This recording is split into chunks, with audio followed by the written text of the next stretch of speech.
In this video we share Maria Simma, Confession and the Souls in Purgatory.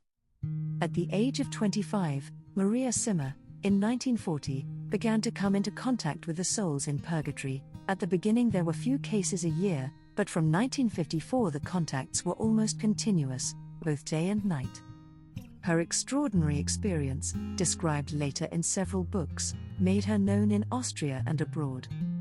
She held countless conferences to sensitize people to the prayer requests of the souls in Purgatory. Maria Simma died at 89 on March 16, 2004. Maria Simma states that, unlike the Spiritualists, we are not allowed to summon the dead. In my case, I never called them, and I never will call them. Jesus allowed this experience of mine through his mother. Maria Simma, however, as she herself stated, was not the only one to have contact with the souls in Purgatory. Of experiences like mine, there are several, some famous, others not known. Padre Pio often saw the souls in Purgatory, then again St. Catherine of Genova, St. John Bosco and St. Bridget of Sweden. The following is an excerpt from the book Get Us Out of Here. Maria Simma speaks with Nikki Eltz. The souls in Purgatory help us to understand what happens in confession and in the Holy Mass and give some precious help for how to live it, exchange of peace, communion on the hand, etc. What, if they ever talked about it, did souls tell you about the sacrament of reconciliation or confession? Oh yes, they've told me about it several times.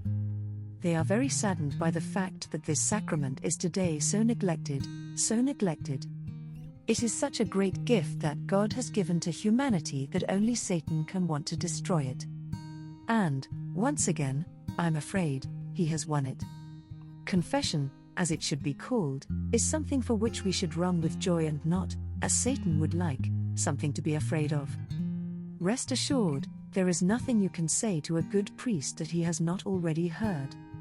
A good priest knows very well, with everything he has heard and experienced, that he is a much greater sinner than you.